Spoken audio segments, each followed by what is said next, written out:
Welcome to bird media. నేను మీ పవన్ కృష్ణమూర్తి. ముందుగా ఇక్కడ కొన్ని వీడియోలు చూపిస్తాను, ఒకసారి చూడండి.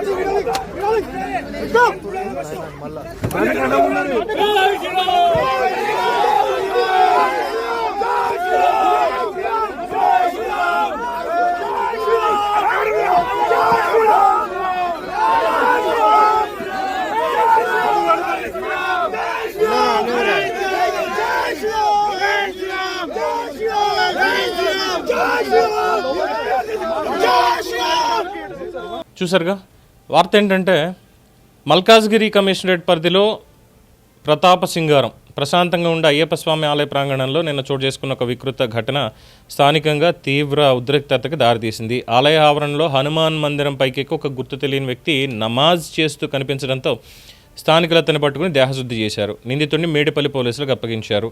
ప్రతాప్ సింగారం నివాసి బద్దం కుమార్ ఫిర్యాదు చేయడంతో మేడిపల్లి పోలీసులు కేసు నమోదు చేశారు. నిందితుడిని అదుపులోకి తీసుకున్నారు. మరోవైపు ఈ ఉదంతం వల్ల మతపరమైనటువంటి ఉద్రిక్తతలు తలెత్తే అవకాశం ఉందని భావించిన పోలీసు యంత్రాంగం తక్షణమే రంగంలోకి దిగి ప్రతాప్ సింగారంలో ఎలాంటి అవాంఛనీయ ఘటనలు, ఉద్రిక్త పరిస్థితులు, అల్లర్లు జరగకుండా అయ్యప్ప దేవాలయం పరిసర ప్రాంతాల్లో పోలీస్ బందోబస్తుని ఏర్పాటు చేశారు. దేవాలయం వద్ద భారీ పోలీస్ పికెటింగ్ని ఏర్పాటు చేశారు. ప్రస్తుతానికి పరిస్థితి అదుపులోనే ఉంది.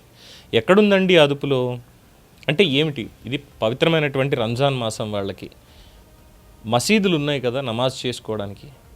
మసీదులు, దర్గాలు అనేక ఉన్నాయి కదా. ఈ రోడ్ల మీదకి వచ్చి లేదంటే హిందూ ఆలయాల పైకెక్కి హిందువుల ఆలయాల్లో నమాజ్ చేసేటువంటి ఇది కొంతమందిని, అందరినీ అనట్లేదండి, మళ్ళీ ఇది కొంతమందిని అంటున్నటువంటి మాట. ఎందుకంటే కల్లోలాలు రెచ్చగొట్టినటువంటి పని చేయకూడదు. కానీ ఎన్నాళ్ళని మౌనంగా ఊరుకోవాలి?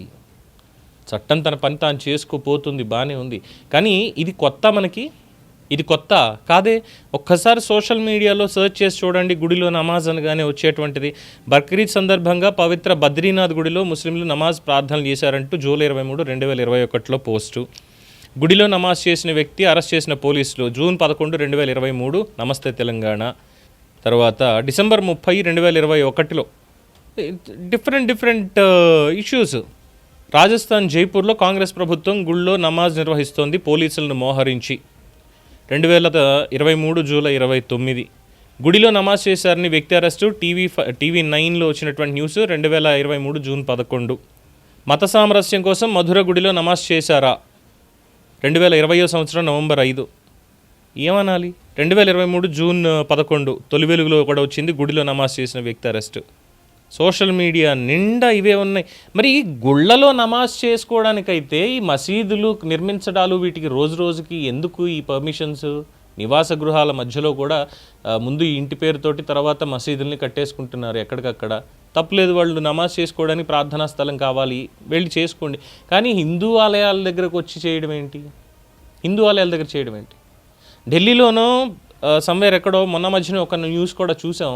అక్కడ ముస్లింలకి ఈ నమాజ్ చేసుకోవడానికి, ప్రార్థన చేసుకోవడానికి స్థలం లేదు అంటే అక్కడ దర్గా నిర్మించుకోవడానికి అక్కడ ఉన్నటువంటి హిందువులే స్వచ్ఛందంగా వాళ్ళందరూ అక్కడ స్థలం ఇచ్చి విరాళాలు ఇచ్చి మీరు హ్యాపీగా చేసుకోండి అంటే వక్ఫ్ బోర్డు వెళ్ళిపోయి ఈ ఏరియా మొత్తం అంతా కూడా ముస్లిందే, ఇక్కడ నమాజ్ జరుగుతోంది, మీకు తెలియట్లేదా అని చెప్పి కేసు పెట్టారు. ఎన్నాళ్ళని మౌనంగా ఉండాలండి? వాళ్ళ ధర్మం వాళ్ళకి గొప్పది, వాళ్ళ ధర్మం వాళ్ళు ఆచరించుకోవాలి, వాళ్ళ ప్రార్థన వాళ్ళు చేసుకోవాలి, తప్పే లేదు. మరి నా ధర్మ సంగతి ఏంటి అని చెప్పి ఈరోజు ప్రతి భారతీయుడు, హిందువులు అడుగుతున్నారు. భారతీయుడు అంటే మళ్ళీ తప్పవుతుంది, కానీ ప్రతి హిందూ అడుగుతున్నారు నా ధర్మానికి ఏమిటిది అని చెప్పని. మన పవన్ కళ్యాణ్ గారు అన్నారు చూసారా, వీళ్ళకి బాగా ఎక్కువైపోయింది. ఎందుకంటే హిందువులు కులాల వారీగా విడగొట్టబడ్డారు, ఐక్యంగా ఉంటేనే మళ్ళీ హిందుత్వానికి పటిష్టత ఉంటుంది అని చెప్పని. అది జరగాలి. సనాతన ధర్మ బోర్డు అనేది ఏర్పాటు కావాలి నిజంగానే. అప్పుడే ఇలాంటివైనా ఆగుతాయేమో. ఒక చట్టం అనేది ఖచ్చితంగా రావాలి. ఇదే పని అప్పుడు ఇంకో మాట కూడా అన్నారు, ఒకవేళ ఇలాంటి సంఘటన ఏ మసీదులోనో ఏ చర్చిలోనో జరిగితే యాక్సెప్ట్ చేస్తారా అని. మేబీ విదేశాల్లో అలా జరుగుతుందేమో. ఎందుకంటే విదేశాల్లో, అది కూడా యూరోపియన్ కంట్రీస్లో చూసాం మనం, యూకేలో కూడా వినాయకుడికి ఊరేగింపు చేస్తూ పల్లకిలో తీసుకెళ్తున్నప్పుడు వినాయక చవితి మూమెంట్లో చర్చిలోకి ఆహ్వానించారు, వీళ్ళు చర్చిలోకి వెళ్ళారు, చర్చి నుంచి బయటకు వచ్చిన వీడియోలు కూడా ఉన్నాయి. ఇది కదా మత సామరస్యం అన్నారు. మంచిదే, తప్పు లేదు. కానీ by it self religious places అనేటువంటివి ఎవరికి వాళ్ళకి డివైడ్ అయి ఉన్నప్పుడు పరమత సహనం కలిగి ఉండాలి, సర్వమతాల పట్ల గౌరవం కలిగి అందరూ ఉండాలి. ఇది కదా రాజ్యాంగం చెప్పింది. అన్నిటికీ సర్దుకుంటూ పోవాలి, వాళ్ళు ఏం చేసినా సరే ఓకే, మన హిందూ ధర్మం మనం అందరం కూడా శాంతి కాముకులం, మనం మాట్లాడకుండా ఉందాం, అందరం మనవాళ్లే అనుకుందాం అంటే ఎన్నాళ్ళని చెప్పి ఈ అపవిత్రం జరుగుతూ ఉంటాయి.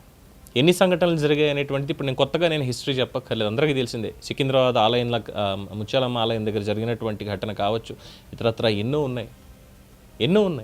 మరి ఎవరు దీనికి బాధ్యులు? పెద్దలు ఎవరు లేరా దాంట్లో?